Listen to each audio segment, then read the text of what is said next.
Hello friends. So we will start security part जो October month का आया है हमारा। तो उसमें सबसे पहली जो टॉपिक है that is policing power to central arm police forces. तो ये न्यूज़ में क्यों है, सबसे पहले हम ये देख लेते हैं। तो recently ministry of home affairs ने बोला है कि जो भी जुरिडिक्शन होता है, मतलब जो भी एरिया होता है बीएसएफ का, उसको लिमिट करेंगे हम 50 किलोमीटर तक उन सारे स्टेट में जो बॉर्डर करते हैं कौन से 3 कंट्रीज़ को, पाकिस्तान, बांग्लादेश एंड म्यांमार को। ओके, तो दिस इज़ द न्यूज़। अब मोर अबाउट न्यूज़ की अगर बात करें तो अभी इस जो है नोटिफिकेशन सेट आउट किया है, बट एग्जिस्टिंग प्रोविजंस जो हैं, जो बीएसएफ है बॉर्डर सिक्योरिटी फोर्सेस जो है वो उसका ऑपरेशनल एरिया 50 किलोमीटर है मणिपुर, मिज़ोरम, त्रिपुरा, नागालैंड और मेघालय में, बट वो 15 किलोमीटर तक लिमिटेड है वेस्ट बंगाल, पंजाब और आसाम में। सिमिलरली अगर गुजरात की बात करें तो उसका एग्जिस्टिंग जुरिडिक्शंस जो था वो 80 किलोमीटर था, बट अभी रिड्यूस करके 50 किलोमीटर बोल दिया गया है। ठीक है, तो नोटिफिकेशन हमको क्या हेल्प करेगा, जो भी बीएसएफ है वो सर्च, सीज और अरेस्ट कर सकती है चीज़ों को, किस चीज़ को प्रिवेंट करने के लिए, जो भी ऑफेंसेस होते हैं बॉर्डर एरियाज़ में, जो कि बहुत सारे एक्ट कवर करते हैं, जैसे कि क्रिमिनल प्रोसीजर कोड हो गया, passport entry to India act हो गया एंड पासपोर्ट एक्ट 1967 हो गया। बट हाउ एवर जो भी जुरिडिक्शन होता है वो इंक्रीज़ नहीं किया गया है under the arms act, custom act, narcotics, drugs and psychotropic substance act. तो इन तीनों के अंदर वो जुरिडिक्शन नहीं आता। तो नोटिफिकेशन हाउ एवर ये बीएसएफ को ये पावर नहीं देता कि आप इन्वेस्टिगेट कर सकते हो क्राइम, बट वो उनको एक्यूज पर्सन जो है, सस्पेक्ट हैं, उनको स्टिल जो है लोकल अथॉरिटीज़ को ही हैंड करना पड़ेगा। बीएसएफ सिर्फ क्या करेगा जो भी ऑफेंसेस हो रहे हैं उनको प्रिवेंट करेगा, वो अरेस्ट नहीं करेंगे, जो भी उनको अरेस्ट करने की पावर नहीं है, मतलब इन्वेस्टिगेट करने की पावर नहीं है क्राइम्स को, बट सस्पेक्ट और एक्यूज जो है वो कौन अरेस्ट करेंगे, लोकल अथॉरिटीज़ जो है उन्हीं को हैंड ओवर देना पड़ेगा। अब सिग्निफिकेंस जो है रीसेंट मूव का हम ये देख लेते हैं। तो ये क्या ले आएगा, यूनिफॉर्मिटी ले आएगा बिसाइड्स एनहेंसिंग सिक्योरिटी, बिकॉज क्या चीज़ें होती हैं कि बहुत सारी चीज़ें अलग अलग वो होता है बॉर्डर्स में, आपने देखा होगा बहुत सारा इन्फिल्ट्रेशन होता है, माइग्रेशन होता है, सारी चीज़ें होती हैं, तो उन सब चीज़ों को यूनिफॉर्मिटी ले आएगा। डेप्थ जो है ऑपरेशनल एरिया का उनको एनहांस करेगा और इफेक्टिवनेस ऐड करेगा बीएसएफ फोर्सेस को।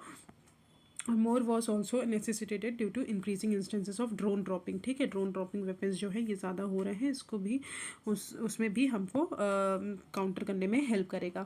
अब सेंट्रल आर्म पुलिस फोर्स की अगर बात करें तो इंडिया में 7 सेंट्रल आर्म पुलिस फोर्सेस हैं जो कि मिनिस्ट्री ऑफ होम अफेयर्स के अंदर आती है, दैट कॉन्स्टिट्यूट द सीएपीएफ। ठीक है, मिनिस्ट्री ऑफ होम अफेयर्स। तो सीएपीएफ का एक असिस्टेंट कमांडेंट का एग्जाम भी होता है जो कि मिनिस्ट्री ऑफ होम अफेयर्स कराती है, यूपीएससी के थ्रू होता है। ओके, तो आपको सबसे पहला फैक्ट यही पता होना चाहिए कि सेंट्रल आर्म पुलिस फोर्सेस कौन से मिनिस्ट्री के अंदर आती है, that is ministry of home affairs.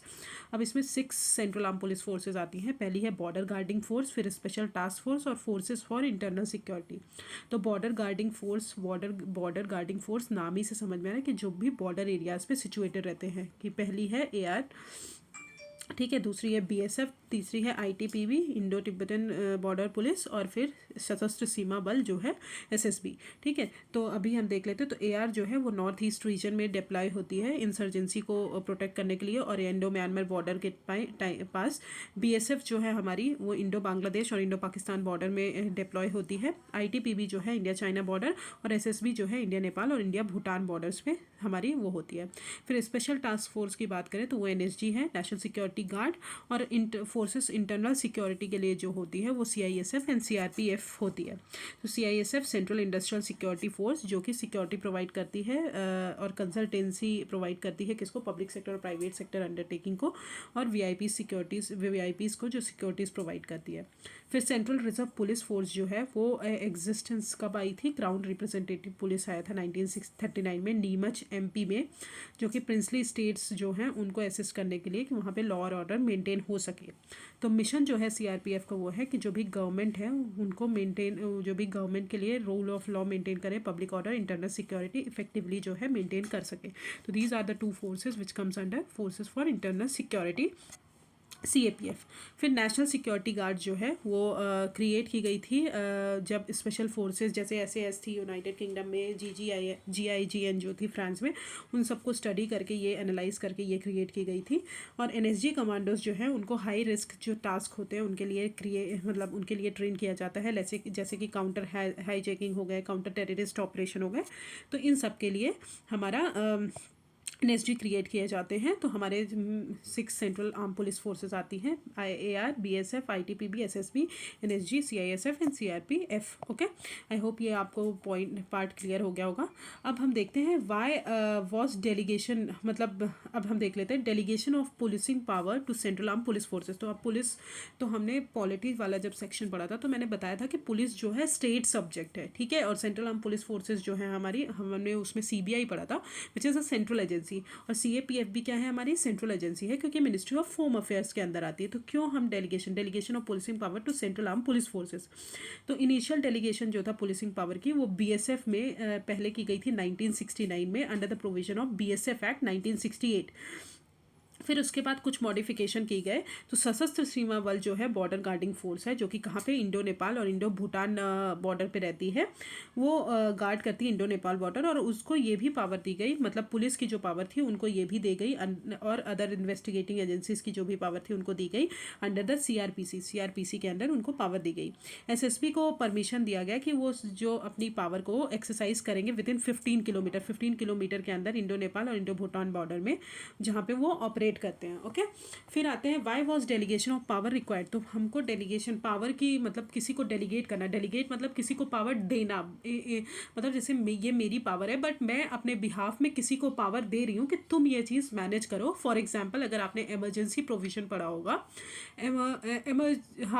Emergency provision पढ़ा होगा, प्रेसिडेंट्स जो इमरजेंसी होती है ना, प्रेसिडेंट्स रूल, उसमें जो है पार्लियामेंट डेलीगेट करते हैं अपनी पावर, ठीक है, प्रेसिडेंट को, और कभी लोग पुलिस और मतलब जो भी हमारे गवर्नर है उनको तो डेलीगेट करते हैं। तो that is means delegation. Okay, तो अपनी पावर किसी और को देना। तो why was delegation of power required, क्यों ज़रूरी है? ऑब्वियसली सिक्योरिटी थ्रेट के लिए, क्योंकि देख रहे हैं आप जैसे जैसे हमारा धीरे धीरे डेवलपमेंट हो रहा है उसके कारण हमारी सिक्योरिटी थ्रेट भी इंक्रीज़ हो रहे हैं। जैसे कि स्पेशल पुलिस फोर्स जो है वो पूरी तरह अनकन्वेंशनल सिक्योरिटी को टैकल नहीं कर सकती, जो भी थ्रेट इंडिया फेस कर रहे हैं, जैसे कि लेफ्ट विंग एक्सट्रीमिज्म हो गए, इंसर्जेंसी हो गई, टेररिज्म हो गए। तो चैलेंजेस जो भी हमारी लोकल पुलिस फेस करती है, जैसे कि उनके पास प्रॉपर इक्विपमेंट्स नहीं है, जो भी एडवांस्ड इक्विपमेंट की ज़रूरत पड़ती है, इनएडिक्वेट ट्रेनिंग है, ठीक है, और स्टेट गवर्नमेंट की इनएबिलिटी है कि उन्होंने अपनी पुलिस को मॉडर्नाइज नहीं किया है। तो इसलिए हमको डेलीगेशन ऑफ पावर, मतलब पावर देने की ज़रूरत पड़ती है। तो पहला पॉइंट हो गया राइजिंग थ्रेट, सिक्योरिटी थ्रेट। अब limitation of state police, obviously उनका जो रोल है, उनका जो रोल दिया गया है पुलिस में, जो भी उनका एक्ट के अंदर जो भी रोल्स दिए गए हैं, उनका जो पावर होती है वो लिमिटेड होती है, इसलिए वो ज़्यादा इंटरवेंशन नहीं कर सकते। बट सेंट्रल एजेंसी जो है, सेंट्रल गवर्नमेंट की जो भी एजेंसी है, वो जो है उनकी पावर वाइडर होती है, इसलिए वो इन्वेस्टिगेट, मतलब वो जो है उनकी पावर लिमिट नहीं होती, इसलिए वो सारी चीज़ें को, मतलब जो भी स्टेट में चीज़ें हो रही हैं उन तक भी पहुंच सकते हैं। फिर पुलिसिंग ऑफ बॉर्डर एरियाज, जैसे BSF being the only law enforcement agency है जो कि रिमोट एरियाज में प्रेजेंट है, जैसे कि गुजरात और राजस्थान हो गए, बट वहाँ पे पुलिस पावर डेलीगेशन जो है BSF को देने के लिए, BSF को देना ज़रूरी है, be larger in these 2 state, ठीक है, तो इसलिए डेलीगेशन करते हैं। एनहेंसिंग इफेक्टिवनेस, तो ये पावर क्या करेंगी, इन फोर्सेस को चेस करेंगी और ट्रांसबॉर्डर जो क्रिमिनल्स हो रहे हैं उनको ख़त्म करेंगी। अदर रीजंस भी हैं, जैसे कि essential in view of circumstances like terrain, population composition, crime pattern, ये सब चीज़ें भी देखी जाती हैं। तो इसलिए हमको पावर को डेलीगेशन करना ज़रूरी है। अब इंडियन बॉर्डर्स में अगर देखा जाए तो सबसे ज़्यादा लंबी बॉर्डर्स किसकी है, इंडिया बांग्लादेश की है, ठीक है। तो इंडिया बांग्लादेश जो है लार्जेस्ट बॉर्डर बांग्लादेश शेयर करता है इंडिया से। ओके, फिर इंडिया चाइना जो है उससे कम बॉर्डर शेयर करते हैं। फिर उसके बाद आते हैं इंडो पाकिस्तान शेयर करते हैं। फिर इंडिया नेपाल, फिर इंडिया म्यांमार, फिर Bhutan and then Indian Afghanistan. अब कोस्ट लाइन की अगर बात की जाए तो 7516.6 किलोमीटर जो है हमारा कोस्ट लाइन एरिया है। ये मैंने ज्योग्राफी में आपको पढ़ाया है। अब आते हैं इशूज़ जो एराइज होते हैं पुलिस पावर, अगर आप CAPF को वो कर रहे हो तो obviously federalism, cooperative federalism, that way. ये मैंने आपको CVI वर्सेस जब मैंने स्टेट पढ़ाया था उसमें भी मैंने बताया था कि फेडरलिज्म कैसे इफेक्ट होता है। Okay, accountability and sensitivity to locals, क्योंकि ऑब्वियसली जो भी लोकल्स के पास रहते हैं, लोकल पॉपुलेशन के पास ज़्यादा रहते हैं, तो वो लोकल सिचुएशन को ज़्यादा जानते हैं as comparison to others. Change situation along borders, population density जो है along with police presence in the borders जो कि हाई हुई है, उनका jurisdiction therefore may lead to confusion unless close coordination with the police is not interested. Core function जो है BSF का वो एडवर्सली इफेक्ट होता है बिकॉज उनको कहीं और एरियाज़ पे भेजा जाता है इसके कारण। Lack of coordination with state police, because obviously state police जो है स्टेट गवर्नमेंट की है और ये सेंट्रल गवर्नमेंट की है, तो वो टशल भी चलता रहता है। Increase human right violation, apprehensions are made that increase jurisdiction of BSF without adequate safeguard वगैरह, ये सब चीज़ें भी होती हैं। Okay, so these are the issues regarding दो CAPF को आप डेलीगेट कर रहे हो पावर। अब हम देख लेते हैं इंपॉर्टेंस ऑफ बॉर्डर स्टेट। जो भी बॉर्डर स्टेट है उनका इंपॉर्टेंस क्या है। ऑब्वियसली इंटरनल सिक्योरिटी, क्योंकि अगर वो नहीं रहेंगे तो हमारी इंटरनल सिक्योरिटी इफेक्ट होगी। बॉर्डर रीजन्स हो गए, कम्युनिटीज़ जो है वो कॉन्स्टिट्यूट करती हैं कि इंडिया के फर्स्ट लाइन ऑफ डिफेंस होते हैं ऑब्वियसली बॉर्डर एरियाज़, ठीक है। Role in foreign policy, border state जो है बहुत ज़्यादा इंपॉर्टेंट रोल प्ले करते हैं क्रॉस बॉर्डर कोऑपरेशन के लिए, सोशल इकोनॉमिक डेवलपमेंट प्रमोट करने के लिए। Regional cooperation, obviously in the age of globalisation अगर बात की जाए और इंटरनेशनल कोऑपरेशन के साथ, तो बॉर्डर स्टेट जो हैं वो एक न्यू अपॉर्चुनिटी हमको सिग्निफाई करते हैं। सब रीजनल इंटीग्रेशन, बॉर्डर रीजन्स जो हैं वो बिगनिंग है to effectively engage with center regarding this integration. Okay, so these are the importance of border state. Now let's come to the conclusion. अब हमने देख लिया ये सब चीज़ें। अब कंट्री का जो इतना बड़ा बिग साइज़ है और इम्पोर्टेंस है, तो हमारे जो है मल्टीपल पोरस है। आपने देखा होगा इंडिया जो है 8 कंट्रीज से सराउंडेड है, 8 कंट्रीज़ जो भी हैं, ठीक है। तो इसलिए हमारा जो बॉर्डर एरियाज़ जो हैं वो बहुत सेंसिटिव हैं, इसलिए हमको इंटरनेशनल बॉर्डर सिक्योरिटी बनाने के लिए बहुत ज़रूरत है। But at the same time अगर बात करें तो हमको इंडिया का फेडरलिज्म को भी मेनटेन करना है, क्योंकि हमको स्टेट्स को ऐसा ना लगे कि स्टेट जो है सेंटर जो है डोमिनेट कर रहा है। It should be like primary responsibility हमेशा जो है स्टेट की अगर होनी चाहिए तो वो मैनेज स्टेट को ही करना चाहिए, वो उनके ऑर्डर और उनके जुरिडिक्शन के हिसाब से। और सारी जो डिसीजंस हैं इंडिया के जो भी सेंटर ले रही है वो डिसीजन स्टेट को इम्पैक्ट नहीं करना चाहिए। आपको हमेशा स्टेट गवर्नमेंट से डिस्कस करके सारी चीज़ें करनी चाहिए। तो that is called the conclusion. और अगर हम इंस्टीट्यूशन चैनल्स की बात करें तो इंटर स्टेट काउंसिल जो है उसका पावर को और भी बढ़ाना चाहिए, सेंटर स्टेट रिलेशन को मतलब कोऑपरेशन एनहांस करने के लिए। तो that is the conclusion part. Okay, I hope आपको क्लियर हो गया होगा। अब आते हैं हाइपरसोनिक प्लेटफॉर्म। तो अगस्त में अगर बात करें तो सबसे पहले हम देख लेते हैं हाइपरसोनिक क्या होता है। हाइपरसोनिक मतलब होता है जो स्पीड ऑफ साउंड जो होती है उसका 5 मैक मतलब 5 टाइम्स ज़्यादा जो होता है, that is called hypersonic. Okay, तो चाइना ने अभी टेस्ट किया है अपना nuclear capable hypersonic glide vehicle. Glide मतलब एनर्जी एफिशिएंट व्हीकल, जो कि अभी ग्लोब को सर्कल करेगा पहले टारगेट से पहले, रीच होने से पहले, ठीक है। चाइनीज़ जो है मोर अबाउट न्यूज़ की अगर बात करें तो चाइना ने अभी कंबाइन किया है एक फ्रैक्शनल ऑर्बिटल बम्बार्डेंट सिस्टम जो है उसको किसके साथ मतलब कंबाइन किया है, हाइपरसोनिक वेपन के साथ। FOBS जो है ये क्या करेगा, मिसाइल्स को सेंड करेगा पार्शियल ऑर्बिट। पार्शियल ऑर्बिट मतलब आपने ऑर्बिट पढ़ा होगा, इलिप्टिकल ऑर्बिट, सर्कुलर ऑर्बिट। तो पार्शियल ऑर्बिट होता है मतलब ऑर्बिट के आधा हिस्से में around the earth to strike the target from an unexpected direction, ठीक है। अनएक्सपेक्टेड डायरेक्शन में वो टारगेट को स्ट्राइक करेगा। अब अकॉर्डिंग टू रिपोर्ट्स अगर बात करें तो वेपन जो है थ्योरी में अगर बात करें तो वो साउथ पोल में फ्लाई करेगा, और जो कि बिग चैलेंज क्रिएट करेगा किसके लिए, US मिलिट्री के लिए। बिकॉज US की जो भी मिलिट्री है, जो भी डिफेंस सिस्टम है वो हमारे नॉर्दर्न पोल में सिचुएटेड है। ओके, साउथ पोल में अभी ज़्यादा नहीं है। तो ये टेस्ट जो है ये आइसोलेशन में नहीं है। चाइना जो है अपनी स्ट्रैटेजीज जो फोर्सेस हैं उनको एनहांस कर रहा है, और जो साइज़ है आर्सेनल का उनको बढ़ा रहा है, 4 टाइम्स ज़्यादा बढ़ा रहा है। इंटरकॉन्टिनेंटल बैलिस्टिक मिसाइल्स को भी बढ़ा रहा है, new mobile intercontinental ballistic missiles को लॉन्च कर रहे हैं। तो ये सब जो है जनरली, अब क्या होता था पहले आपने पढ़ा था कोल्ड वॉर, लाइक वेपन्स वगैरह से वार करते थे। अब स्पेस वॉर चल रहा है, तो लोग जो है स्पेस में भी चीज़ें अपना ज़्यादा स्पेस पे किसका ज़्यादा मिसाइल्स है, किसकी ज़्यादा सैटेलाइट्स हैं, तो ये सब चीज़ें जो हैं ये एट द एंड ये इसी टाइप के अब वॉर्स चल रहे हैं। ओके, तो अब हम देखते हैं हाइपरसोनिक प्लेटफॉर्म का। तो हाइपरसोनिक स्पीड, जो कि मैंने बता दिया, जो स्पीड ऑफ साउंड के 5 टाइम्स ज़्यादा होती है, that is anything that can move at the speed of 5 Mach की स्पीड पे मूव करेगा, विच इज़ एटलीस्ट 1.6 किलोमीटर पर सेकेंड में मूव करेंगे। 3 टाइप के प्लेटफॉर्म्स होते हैं, दैट इज़ सबसोनिक जिसका मैक 1.0 से कम होता है, फिर ट्रांससोनिक ट्रांससोनिक होता है, मैक जिनका 1.0 होता है, सुपरसोनिक मैक जो है 1.0 से ज़्यादा होता है, और हाइपरसोनिक मतलब 5 टाइम्स ज़्यादा। तो हाइपरसोनिक प्लेटफॉर्म जो हैं वो 2 मेन कैटेगरीज में डिवाइडेड हैं। पहला है क्रूज मिसाइल, दूसरा है ग्लाइड व्हीकल्स। तो क्रूज मिसाइल क्या होते हैं, ये टिपिकली हाई स्पीड में होते हैं। इनिशियली उनका स्पीड जो होता है बहुत हाई होता है, वो जो है स्मॉल रॉकेट को यूज़ करते हैं, और वो अपने टारगेट को रीच करते हैं बाई सबसोनिक कंबस्शन रैमजेट, जो कि for hypersonic flight. This is what India under its hypersonic technology demonstrator vehicle में ब्रह्मोस 2 में उन्होंने स्टार्ट किया है। अब हाइपरसोनिक ग्लाइड व्हीकल की अगर बात करें तो ये बूस्ट ग्लाइड व्हीकल होते हैं, जो कि ये जो है first boosted into a near space. पहले उनको क्या किया जाता है, स्पेस में भेजा जाता है अटॉप कन्वेंशनल रॉकेट, और फिर उसके बाद रिलीज़ किया जाता है एट, मतलब एक बार स्पेस पे अगर पहुंच गए उसके बाद उनको रिलीज़ किया जाता है एट अ सर्टेन एल्टीट्यूड और विद ए स्पीड।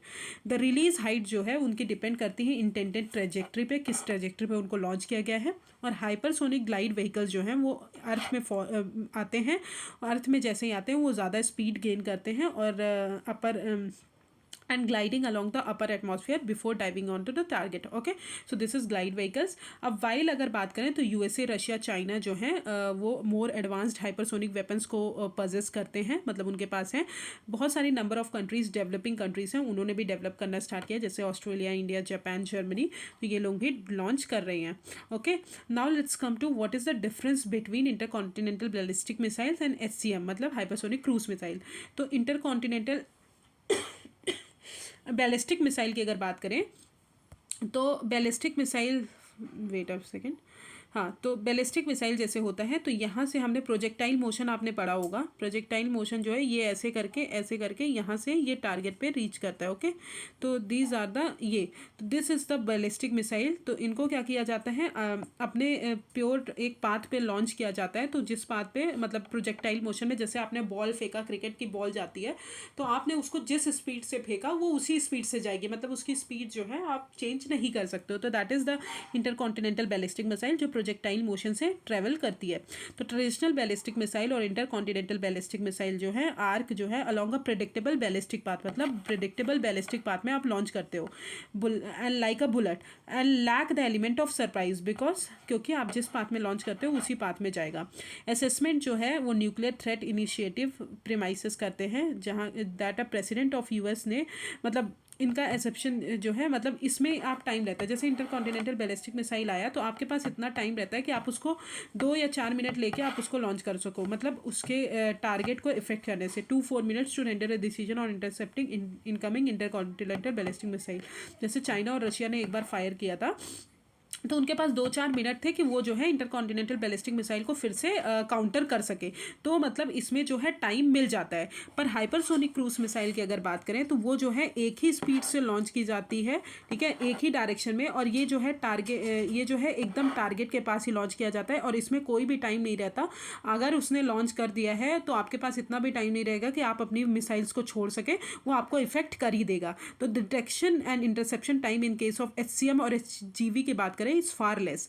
तो हाइपरसोनिक क्रूज मिसाइल जो है वो does not rise above 100 to 110 kilometre से ज़्यादा एल्टीट्यूड पे नहीं लॉन्च किया जाता, और वो फ्लाई करता है even lower 2 to 30 altitude.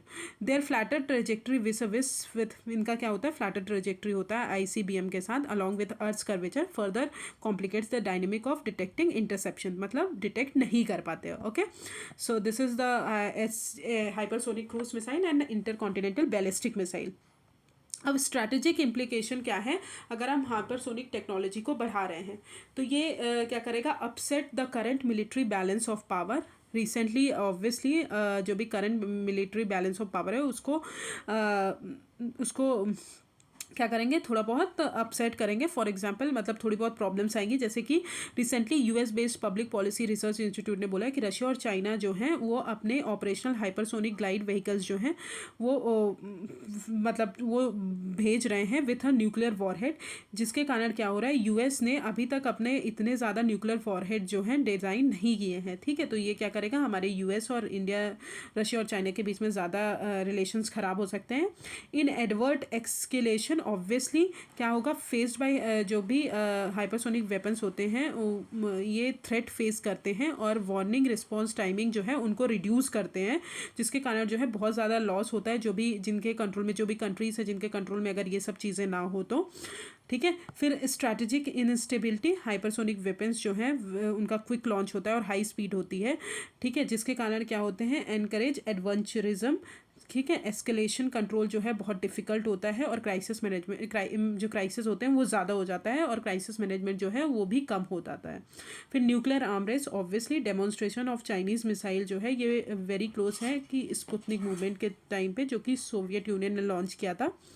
Okay, implication for India, तो चाइनाज़ का हाइपरसोनिक मिसाइल जो है वो टेस्ट प्रूव करता है कि बेजिंग से थ्रेट है इंडिया को भी, not only the border areas, obviously India Indo Pacific region को भी, तो इसलिए भी ये ज़्यादा स्ट्रेटेजिक इम्प्लीकेशन है। अब इंडिया कैसे रिस्पॉन्ड करेगा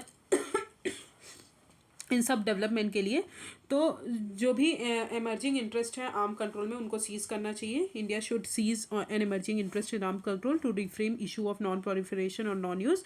ठीक है, global no first use policy जो है उसमें भी इंडिया को देखना चाहिए।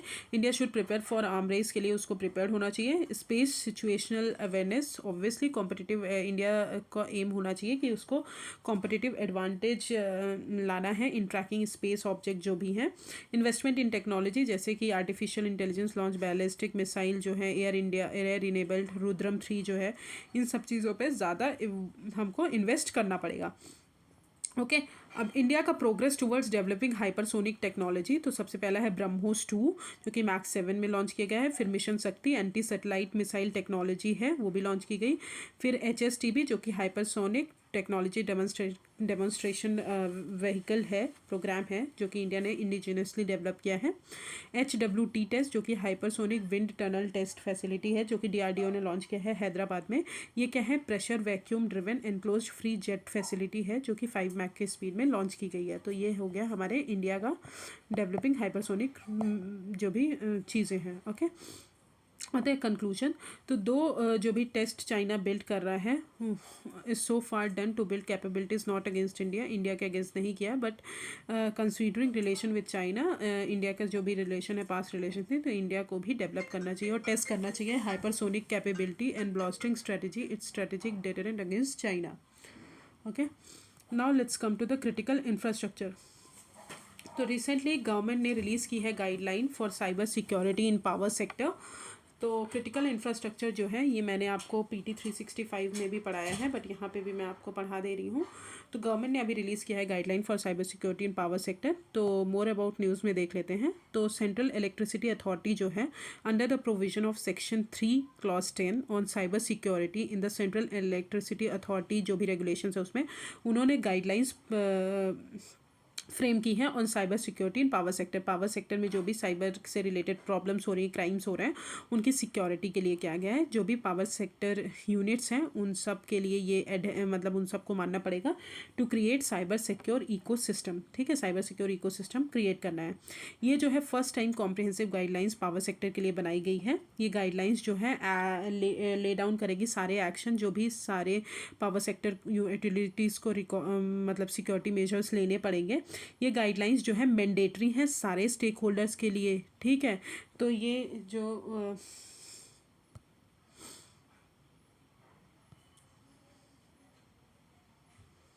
Sorry, I am very very sorry, थोड़ा सा वो हो गया। लेट्स स्टार्ट विद, हाँ, सो ये गाइडलाइंस जो हैं ये मैंडेटरी हैं किस चीज़ों के लिए, जो भी स्टेक होल्डर्स हैं उनके लिए, सबके लिए मैंडेटरी हैं। और ये एम्फेसाइज किस पे कर रही हैं, साइबर हाइजीन पे कर रही हैं। इस्टेब्लिश मतलब साइबर हाइजीन आपको इस्टेब्लिश करना है, ट्रेनिंग देना है सारे ITs as well as OT professionals personals को जो भी साइबर सिक्योरिटी से इंक्लूडेड है। साइबर सिक्योरिटी ट्रेनिंग इंस्टीट्यूट भी हमको डिज़ाइन करना है और साइबर टेस्टिंग लैब्स भी बनाने हैं कंट्रीज़ में। ओके, ये गाइडलाइंस मैंडेट करती हैं कि जो भी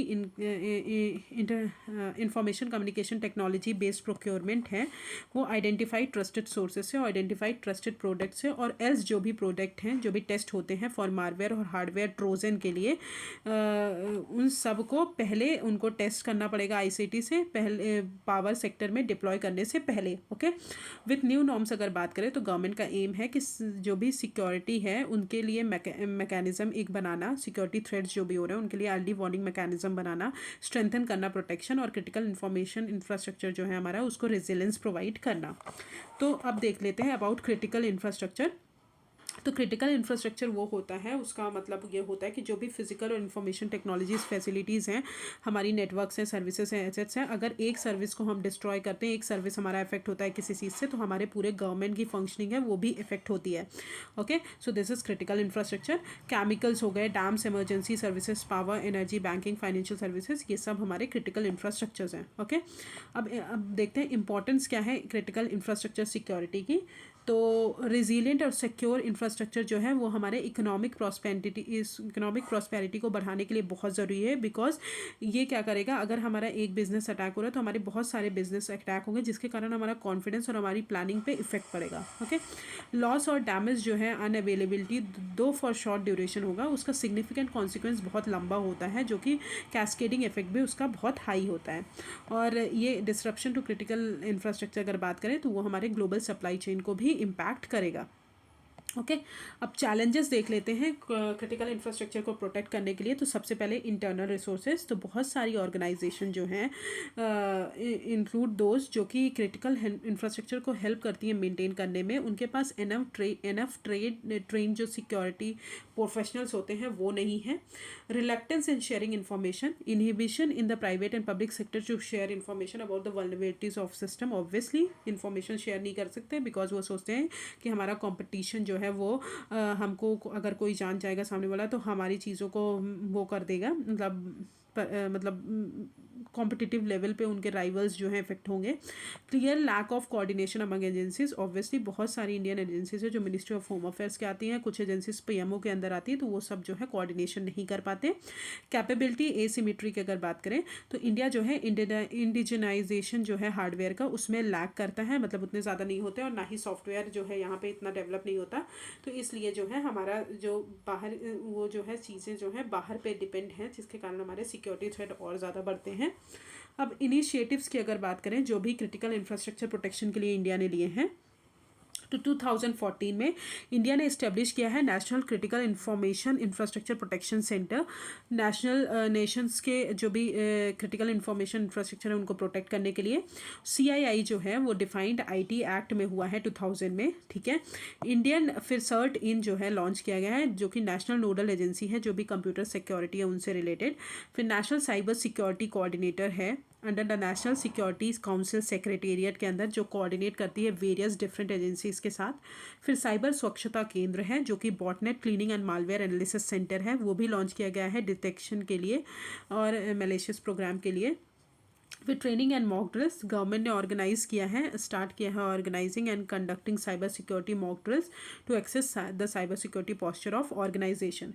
फिर पर्सनल डेटा प्रोटेक्शन बिल है, वो भी इसका एम क्या है, इंडियन यूजर्स जो हैं जो भी ग्लोबल ब्रीचर्स से इफेक्ट हो रहे हैं उनको प्रोटेक्ट करने के लिए। ठीक है, और द बिल जो है इसका बिल जो है हमको वो करेगा कि जो भी स्टोरेज है प्रोसेसिंग या इन्फॉर्मेशन की वो इंडिया में ही बस हो रही हो related to individuals. Okay, so this is the critical infrastructure. अब थ्रेट देख लेते हैं, नेचुरल है, ह्यूमन है, एक्सीडेंटल और टेक्निकल है। नेचुरल मतलब हमारे हो गए earthquake, tsunami, volcanic eruption, extreme weather. Human cause जो हो गया terrorism, rioting, product tampering, financial crimes, ये सब। फिर एक्सीडेंटल और टेक्निकल की बात करें तो hazardous material accident, transportation accident, failures, ये सब हो गए। Okay, now let's come to the way forward. तो there is a dire need to evolve a comprehensive security policy, हमको ज़रूरी है, जो भी physical legal cyber security effect dimensions हमारे सिक्योरिटी के इफेक्ट हो रहे हैं। बेटर अंडरस्टैंडिंग हमको करनी है वर्नेबिलिटीज़ के बारे में। पार्टनरशिप ज़रूरी है बहुत सारे कॉरपोरेट सेक्टर और गवर्नमेंट के बीच में। Integrated and sustainable supply chain security objective भी ज़रूरी है। अब आते हैं न्यूज़ इन शॉर्ट में। तो सबसे पहला है 7 न्यू डिफेंस कंपनीज जो हैं अभी ऑर्डिनेंस फैक्ट्री बोर्ड से फिर से लाई गई हैं। तो डिपार्टमेंट ऑफ डिफेंस प्रोडक्शन जो है उन्होंने फॉर्म किया है 7 डिफेंस पब्लिक सेक्टर यूनिट जिनके बहुत सारे विजन है, जैसे कि ऑटोनॉमी इंप्रूव करना, अकाउंटेबिलिटी बढ़ाना, एफिशिएंसी बढ़ाना। ये जो है जो भी डिफेंस पब्लिक सेक्टर यूनिट है ये हेल्प करेंगी हमारे इंपोर्ट सब्सटीट्यूशन में एंड इम्प्रूव करेंगी self reliance in defence sector, because हमारा इंपोर्ट जो है बहुत ज़्यादा करते हैं हम defence.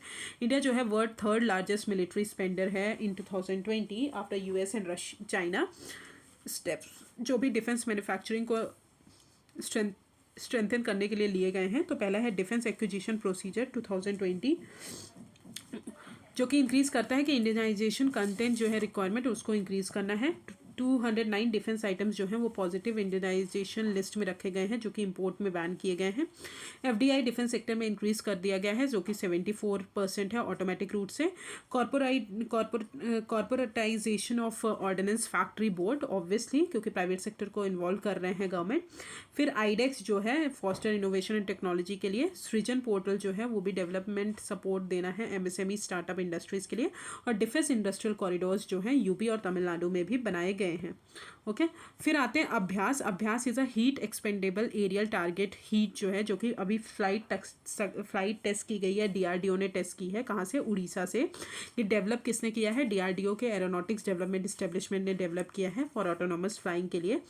Performance of target aircraft was monitored through telemetry और वेरियस ट्रैकिंग सेंसर्स भी उसमें लगे हैं जैसे कि radar, electro optical tracking system हो गए। ये स्मॉल टर्बाइन इंजन भी इससे जुड़ा है and MEMS micro electro mechanical based inertial navigation system भी है। ठीक है, तो ये हो गया हमारा अभ्यास। फिर आते हैं एक्सरसाइजेस इन न्यूज़, जो भी एक्सरसाइज होती हैं कंट्रीज़ के बीच। तो जिमेक्स जो है इंडिया और जापान के बीच में है, ये बायलैटरल मैरीटाइम एक्सरसाइज है जो कि अरेबियन सी में कंडक्ट की गई है। एक्सरसाइज अजेय वॉरियर जो कि इंडिया यूके के बीच में है, joint company level military exercise है। मित्र शक्ति जो है इंडियन आर्मी और श्रीलंकन आर्मी के बीच में है। एक्स युद्ध अभ्यास जो है इंडिया यूएस के बीच में है, जॉइंट ट्रेनिंग एक्सरसाइज है।